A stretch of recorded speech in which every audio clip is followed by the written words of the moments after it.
Next, we want to take a closer look at the tools available in the Renderframe window. Across the top toolbar, we see our first one is our area to render. The area to render basically allows us to focus in on different parts of the viewport to render out the elements. By default, we have view. If we render this out, we can see that it's going to render out the entire viewport and everything inside of it based on the width and height settings that we have in our render setup.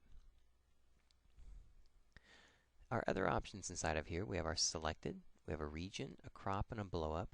And each one of these does just a little bit differently. With the selected, this is based on an object that we have selected in the scene. So if we were to select on the floor plane here and re-render this, it's simply going to render out the floor plane and none of the objects on top. We can add to our selection and re-render, and it renders it out for us. Now with the selected, it's only going to render out what's being selected and update those items. Our next option is our region, and the region is going to give us a regional box here that we can edit. Simply left click on the handles and drag them out, and then left click on the inside to pan around our regional box. You'll notice that we have an option to do this within our Renderframe window as well as in our viewport. So depending on what needs you may have, you can simply select it, hover on top of the objects that you're wanting to re-render, and then once you have those set up, you can hit your render option. And it's going to re-render just that region. So you'll notice that right in here, let's move this region box away, it simply rendered out just what it was looking at. It didn't destroy the rest of the render, it just simply added to what you were looking at. This way you can get real specific on what you need to re-render within a scene. Whenever you're using Mentalray, you're not going to want to re-render your entire scene over and over and over. The scene that we have here, for instance, if we were to simply render out the entire scene, we can look at the rendering time down at the bottom, and it's just at barely 2 seconds. So you can tell that a scene like this is going to render rather quickly. A larger scene may take you 30 minutes, may take you 5 hours. So when you're working with it, you want to just look at specific areas and work over those specific areas and not the entire scene all at once. Now our next area to render is going to be a crop. And with the crop, this is going to give us a little bit of a warning up here on the top left. And the warning is simply saying that this isn't going to match the same size that we set up in our render setup window. This is going to actually crop our image down to the size that we set. So you'll notice that our region box is inside of our viewport only. So in here we could section off a little area. We could re-render that. It's going to change up our render frame window to just that size.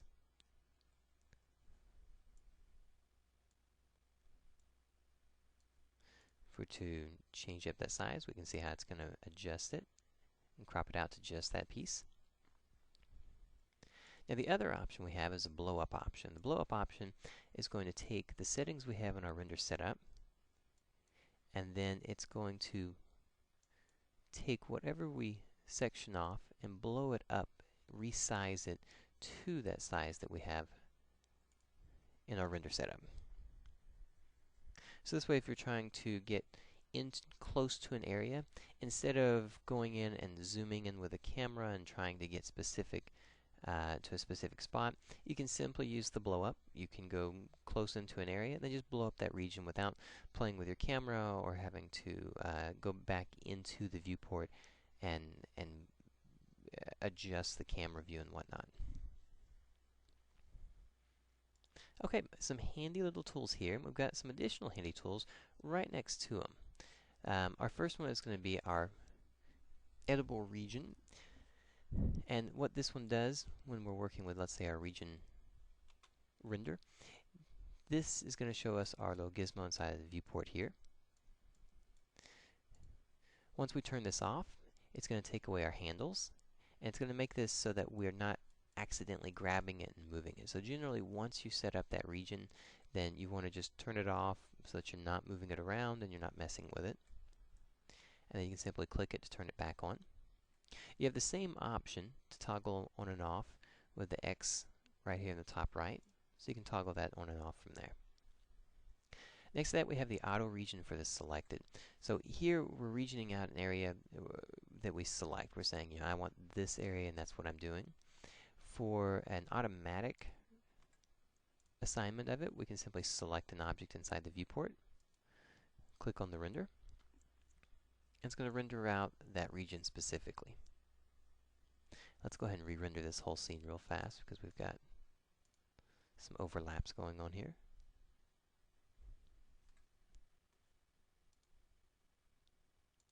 So we'll say region only. We're going to go for our selected. I'm going to move this guy over just a little bit. We've got a full view. We'll see that once we re-render it, it's re-rendering based on a bounding box, that region that goes around the object. Now if we were to select, let's say, 2 objects and render those, and it's re-rendering based on top left, bottom right, and rendering out everything in between. So just a nice automatic way to approach it. Our last option is our subpixel rendering, and the subpixel rendering is going to work really well when you are trying to get specific on the details, when you're working with your lighting, when you're working with shadows, when you're working with your textures, and you don't want to have to re-render the box around the object. You're simply going to re-render on a pixel level on the objects to identify the lighting better, identify the shadows better. So with this option, we can select on an object, and let's say we re-render this one. It's going to re-render this guy, and it's just the one that you have selected. If you have no objects selected, it's going to give you a warning. It says you've got to have an object selected to make this one work. Let's say we select all of these real fast, render it out. And it's going to be doing this just on a pixel level. So if we've got lights in the scene, let's say we'll drop in an Omni light.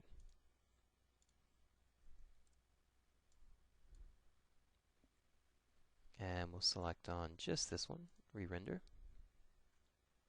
We see that it's giving us just a nice little shadow, updating just that object. If we were to select on, say, the whole plane, it's going to update the shadows around all the objects. It makes it just a little bit easier to work with. Again, you're almost going in stages. You're working regional, and then you're eventually moving your way into the subpixel and working from that one. Clean our scene up. Okay, and that's going to do it for our area to render and our options to the right. Next to that, we have a viewport. The viewport is simply saying, where am I rendering from? What camera am I choosing? By default, it's going to go to the perspective, the one that we've got selected. You've got your top, front, left, the different viewports that you have set up. If you had additional cameras inside your view, for instance, we'll set one up with a camera, Control-C, drop a camera in. And we'll notice that now in our viewport, we have options for our camera or our perspective, and we can change between them. And notice that when we change, it changes the selection of the viewport. So this is what's dictating the viewport. Now if you want to lock this down to just, say, this camera, so that every time I click render, it's going to render just that window. To do that, we have a lock option here, and that way it's going to lock it to that viewport regardless if I'm in a different frame. So you can see I click here, but it stays on the camera when we re-render. It's going to render just from that camera view.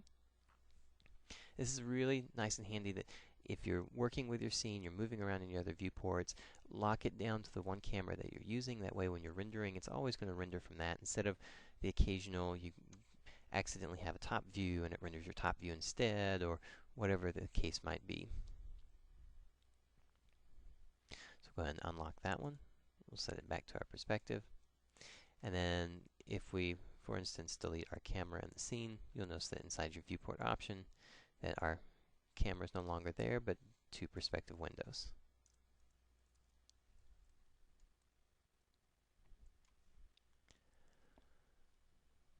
Okay, next to that we have our render presets. The render presets we'll look at in a bit more depth later, but these are exactly what they say. They are simply presets that we use for the rendering engines inside of Max. We've got our scanline rendering setups, we've got some Mentalray setups, and then we can also load and save out different presets that we create.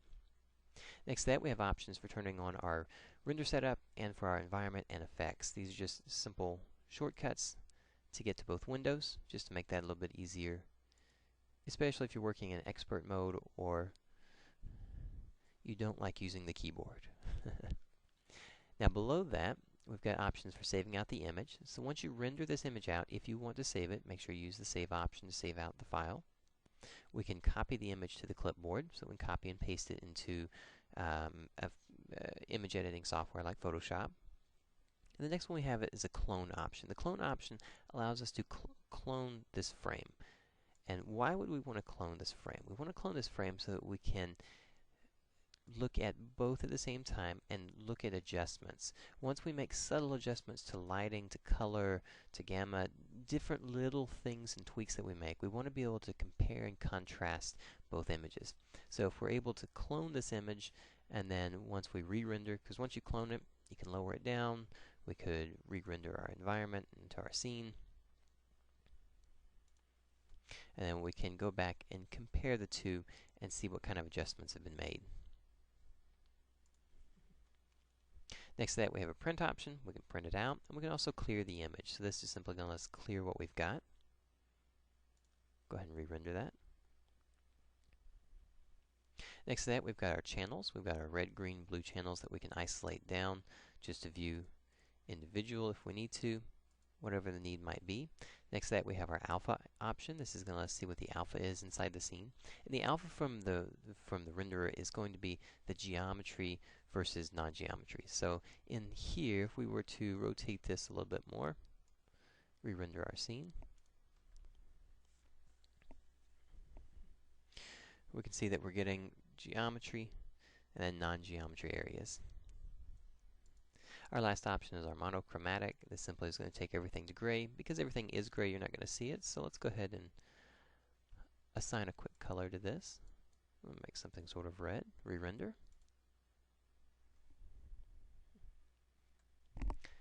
And then we can go monochromatic.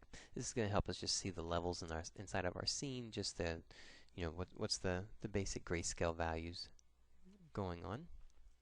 And we'll close that one out. This is the current color selected. If you right-click inside of your Renderframe window, it's going to give you a color selection. It's going to give you all the information about it, and it also places that color up there for you.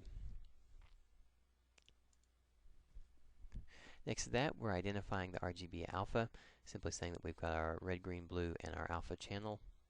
And then these are going to be just our GUI options to toggle on and off different GUI elements. This one's going to toggle off all the UI around our Renderframe window. This allows us to just simplify it. If we're not really using those tools and we're simply just re-rendering, this is a way we can get rid of some of that information. Next to it, we have a toggle for hiding and unhiding information on top of the viewport here, the Renderframe. So for instance, if we were using our region and we don't want to see this, then we can simply toggle that on and off. You may do this if you're typically using it in the viewport, then you may be toggling this off so that you're not having to see this inside of your actual render.